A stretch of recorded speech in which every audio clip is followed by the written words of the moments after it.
www.jamiamadiniyajadid.org. WhatsApp group number +92 333 424 9302. الحمدللہ رب العالمین والصلاة والسلام على خیر خلقہ سیدنا و مولانا محمد وآلہ واصحابہ اجمعین. اما بعد، ہم نے آپ کو گزشتہ چند ہفتوں سے انبیاء علیہم السلام کے دلائل اور ان کے مقابل جو باطل تھی ان کی بے تکی دلیلیں سنائیں اور بیان کی. ان کا انداز بہت باوقار مثبت ہوتا تھا اور ان کا جواب بھونڈا ہوتا تھا، کوئی دلیل نہیں تھی، ہٹ دھرمی تھی. اسی سلسلے میں ایک اور گفتگو ہے جو قرآن میں آئی ہے حضرت نوح علیہ السلام کی، جس میں وہ اللہ تعالیٰ سے باتیں کر رہے ہیں. فقلت، میں نے کہا، استغفروا ربکم، مطلب یہ کہ اللہ میں نے اپنی قوم سے یہ بھی کہا ہے کہ جو گزشتہ گناہ کر چکے ہو، بتوں کی پوجا پاٹ اور یہ چیزیں کر رہے ہو، تو اس میں اپنے رب سے معافی مانگ لو. انہ کان غفارا، وہ بڑا مغفرت کرنے والا ہے. وہ ایسا نہیں ہے کہ بلا وجہ کہے کہ نہیں بدلہ ہی لینا ہے، سزا ہی دینی ہے. معافی مانگ لو گے معاف کر دے گا. تو یہ تو ان کو روحانی فائدہ بتایا استغفار کا، دنیا اور آخرت دونوں کے فائدے جس میں تھے وہ بات بتائی. یعنی اس میں مادی فائدہ بھی ہے، اس میں روحانی فائدہ بھی ہے، اس میں دنیاوی فائدہ بھی ہے، اس میں اخروی فائدہ بھی ہے. استغفار میں روحانی فائدہ یہ ہے کہ بخش دے گا، معاف کر دے گا. پھر سائنسی فائدے بتائے، سائنسی گفتگو فرمائی.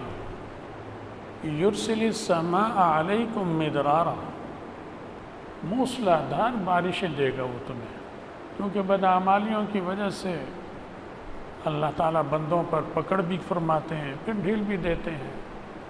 تو ان پر قحط بھی آتا تھا، بارشیں بھی رک جاتی تھیں. اب بارشیں پیدا کرنا لانا اتنی طاقتور قوم ہونے کے باوجود ان کے بس کی بات نہیں تھی. تو اللہ سے معافی کا سائنسی فائدہ بتایا، مادی فائدہ بتایا، مشاہداتی چیز بتائی جو ہر آدمی سمجھ سکتا ہے. اندھے کو بھی سمجھ میں آئے گا، بہرے کو بھی سمجھ میں آئے گا. جب آسمان سے پانی ٹپکے گا تو بہرا بھی کہے گا ہاں پانی آ رہا ہے، اندھا بھی کہے گا ہاں پانی آ رہا ہے، میرے جسم سے بوندیں لگ رہی ہیں. گونگا بھی کہے گا، پاگل بھی مانے گا ہاں پانی آ رہا ہے، یہ پانی ہے. پاگل پن میں وہ کہنے لگ جائے کہ یہ تیزاب گر رہا ہے، سونا گر رہا ہے، چاندی گر رہی ہے، وہ بات اور ہے، وہ تو پاگل ہے. لیکن کچھ آ رہا ہے وہ بھی مانے گا. تو سائنسی گفتگو کی انہوں نے ان سے. تو سائنس تو پرانی ہر چیز ہے، کوئی نئی چیز نہیں ہے جو آپ نے ایک بھوت بنا لیا ہم نے دماغ پر. سائنسی دور ہے، سائنسی دور ہے. کیا مطلب سائنسی دور ہے؟ دنیا جس دن انسان یہاں آیا سائنس شروع ہو گئی.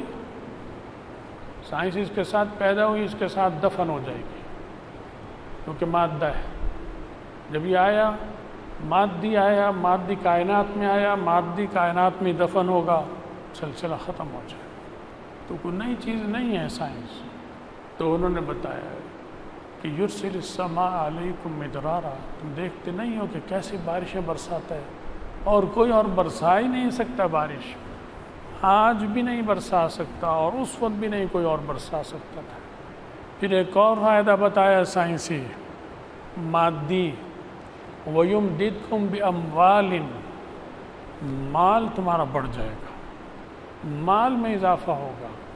ظاہر ہے جب بارش ہوگی تو کھیتی آئے گی، باغوں میں پھل آئیں گے، غلہ اور اناج پیدا ہوگا، منڈیوں میں کاروبار شروع ہو جائے گا، تو پیسہ آنا شروع ہو جائے گا، مال آنا. تو یہ بھی سائنسی چیز ہے، مشاہدے کی چیز ہے، یہ بھی بتائی انہیں. جو وہ پہلے سے سمجھتے بھی تھے، لیکن انہیں پھر بھی بتا رہے ہیں کہ تم اگر اتنے اپنے کو دنیا دار سمجھتے ہو، سائنسدان، تو میں تم سے زیادہ بڑا سائنسدان ہوں، میں ان کو زیادہ باریکیوں سے سمجھتا ہوں۔ تم یہ برستا کیوں ہے پانی، یہ میں جانتا ہوں زیادہ، تم نہیں جانتے، اور میں بتا رہا ہوں تمہیں کہ اللہ برساتا ہے، اور اس طرح ہوگا کہ معافی مانگو اس تو یہ آئے گا۔ تو یہ تو سائنس سے اوپر کی بات کی نا، سائنسی بات بھی کر رہے ہیں اور سائنس سے اوپر کی بات بھی کر رہے ہیں جہاں سائنس کی رسائی نہیں ہے۔ تو یرسل السماء علیکم مدرارا ویمددکم باموال، مال بڑھ جائے گا۔ جب مال بڑھے گا، غلہ سب کچھ، تو پھر گھر بھی بنے گا، پھر سڑکیں بھی بنے گی، پھر پل بھی بنیں گے، پھر ڈیم بھی بنیں گے، پھر گاڑی بھی ہوگی، اچھی گاڑی بھی، گھٹیا گاڑی بھی، نیا ماڈل بھی، پرانا ماڈل بھی۔ مال ہوگا تو ہوگا، مال نہیں ہوگا تو یہ نہیں آ سکتی چیز۔ تو اس مادی اور سائنسی فائدہ بتایا۔ وَيَجْعَلْ لَكُمْ جَنَّاتٍ وَيَجْعَلْ لَكُمْ أَنْهَارًا، باغات کا ایک سلسلہ قائم کر دے گا تمہارے لیے۔ وَيَجْعَلْ لَكُمْ أَنْهَارًا، نہری نظام قائم ہو جائے گا۔ ساری دنیا میں اس وقت بھی ترقی یافتہ ممالک انہیں سمجھتے ہیں جن کے پاس نظام آبپاشی کا زیادہ اچھا ہے۔ نہری نظام جس کے پاس اچھا ہے، جس کے پاس زیادہ ہے، وہ مالدار بھی سمجھا جاتا ہے، وہ ترقی یافتہ بھی سمجھا جاتا ہے، زرعی اعتبار سے بھی، توانائی کے اعتبار سے، کیونکہ نہری نظام سے آپ زراعت کو فائدہ ہوتا ہے، آبپاشی ہو گئی۔ پھر اسی نہر پر جہاں پانی گرتا ہے وہاں موٹر لگا دیں، بجلی پیدا ہونے لگتی ہے، توانائی بھی ہو گئی۔ تو پانی جو اصل چیز ہے ان ساری توانائیوں کا، وہ بتائی انہوں نے، سب سے پہلے وہ بتائی کہ پانی اتارے گا۔ پانی ایسی چیز ہے کہ آج کا جو جدید ترین ایٹمی ری ایکٹر ہے وہ بھی پانی کے بغیر نہیں چل سکتا۔ اسے بناتے ہی سمندر کے کنارے پر ہیں یا دریا کے کنارے پر ہیں، اسے ہر لمحے پانی کی ضرورت ہے۔ اور پانی سائنسدان، ڈاکٹر واکٹر یہ نہیں بنا سکتے، صرف اللہ دیتا ہے۔ تیزاب بنا لیں گے، یہ بنا لیں گے، وہ کیمیکل بنا لیں گے، پانی بناؤ، پانی نہیں بنا سکتے۔ اصل جوہر پانی ہے، وہ نہیں بن سکتا۔ وہ بتایا نبی نے کہ جب پانی اترے گا تو نہریں، باغات ہوں گی، نہریں ہوں گی، ڈیم ہوں گے، تو پھر آگے ترقی کرتے کرتے ایٹمی پلانٹ بن جائیں گے۔ ایٹمی پلانٹ پانی کے بغیر نہیں چل سکتا، اسے ٹھنڈا رکھنا ہے۔ گاڑی آپ کی بغیر پانی کے نہیں چل سکتی، چاہے گاڑی وہ 1 کروڑ والی ہو اور چاہے وہ 3 کروڑ والی مالدار کی ہو، پانی چاہیے۔ پانی کا پائپ لیک ہو گیا، وہ بڑی گاڑی موٹر وے کے کنارے پر کھڑی ہوئی ہوگی، بیکار، پانی نہیں ہے۔ بھائی 3 کروڑ روپے خرچ کیا ہے، یہ تو ہے، کہتے ہیں ہوتا رہے۔ جو پانی کا 1 گیلن جو ملتا ہے 10 روپے کا، وہ نہیں ہے۔ 3 کروڑ کی گاڑی نہیں چل سکتی، کیونکہ یہ اللہ کی دی ہوئی چیز ہے۔ پانی کوئی بنا ہی نہیں سکتا، فیل ہو گئی۔ ہوائی جہاز نہیں اڑ سکتا، پانی نہیں ہوگا۔ اس کا ایئر کنڈیشن نظام نہیں چل سکتا، پانی نہیں ہے۔ تو پانی چاہیے۔ جوہر بتایا، سائنس کا جوہر، سائنس کی اصل چیز وہ نبی نے بتائی، نئی چیز نہیں ہے، قدیم چیز ہے سائنس۔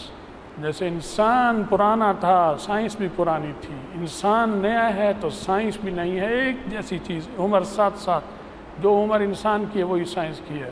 کوئی آسمان سے اتری ہوئی چیز نہیں ہے کہ ہم اسے بھوت بنا کے اپنے سر پہ سوار کر لیں۔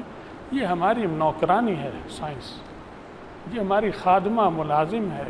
سائنس نے ہمیں نہیں چلانا، ہم نے سائنس کو چلانا ہے، ہم نے اسے استعمال کرنا ہے۔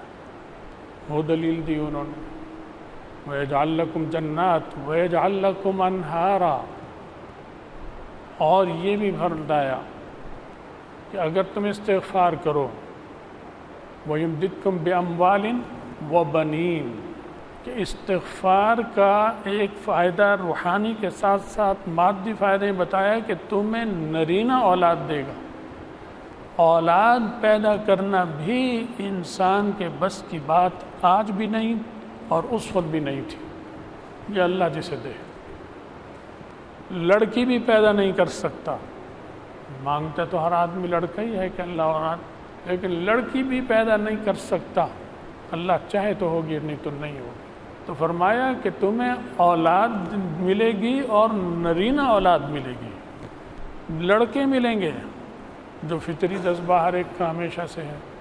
اس وقت کے انسان کا بھی تھا جس کو پتھر کے دور کا انسان کہتے ہیں، اور آج جو آدمی یہ کرتا ہے انسان، آج کا انسان کہ میں تو اتنا، وہ بھی کہتا ہے یا اللہ لڑکا دے دے، تو سوچ تو ایک ہے، ضرورت ایک ہے۔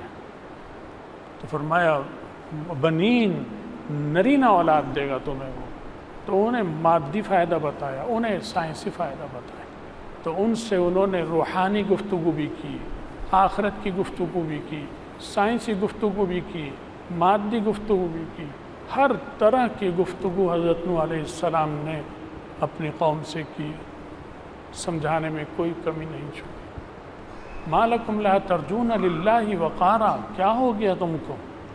تم اللہ کی قدر و قیمت نہیں سمجھتے؟ اس کا مرتبہ وہ کتنا زبردست ہے یہ نہیں جانتے؟ سب کچھ کے باوجود کہ ایک پانی نہ اترے اگر تو سارا سلسلہ نظام رک جائے گا، اور پانی اتر آئے تو سارا سلسلہ چل جائے گا۔ کتنی زبردست طاقت ہے اس کی۔ آگے اور دلائل دیے اور گفتگو کی، سائنسی گفتگو چل رہی ہے، مادی گفتگو چل رہی ہے، مشاہداتی گفتگو، تجرباتی گفتگو فرما رہے ہیں ان سے، کوئی ایسی نہیں کہ جو انہیں سمجھ میں نہ آئے، روحانی فائدے بھی بتائے اور سامنے کے موجودہ فائدے بھی بتائے۔ انبیاء علیہ السلام کا ہمیشہ سے یہی رہا ہے کہ گفتگو کے وہ ماہر ہوتے ہیں، کیونکہ وہ نبی کے ترجمان، اللہ کے ترجمان ہوتے ہیں، اس کے خلیفہ ہوتے ہیں، تو اس سے بڑی سیٹ تو کوئی ہے ہی نہیں۔ تو گفتگو اور دلائل تو ان جیسے کوئی دے نہیں سکتا، ان جیسی گفتگو کوئی کر نہیں سکتا۔ وقت پورا ہو چکا ہے، مزید ایک دو قصے اور بیان کر اگلے ہفتے اور اس سے اگلے ہفتے اگر زندگی رہی انشاءاللہ تو اس سلسلے کو ختم کر کے کوئی نئے سلسلہ شروع کریں گے۔ اللہ ہمیں اور آپ سب کو دین کی سمجھ بھی دے، عمل کی توفیق بھی دے، خاتمہ ایمان پر فرمائے، آخرت میں رسول اللہ صلی اللہ علیہ وسلم کی شفاعت اور ان کا ساتھ نصیب فرمائے۔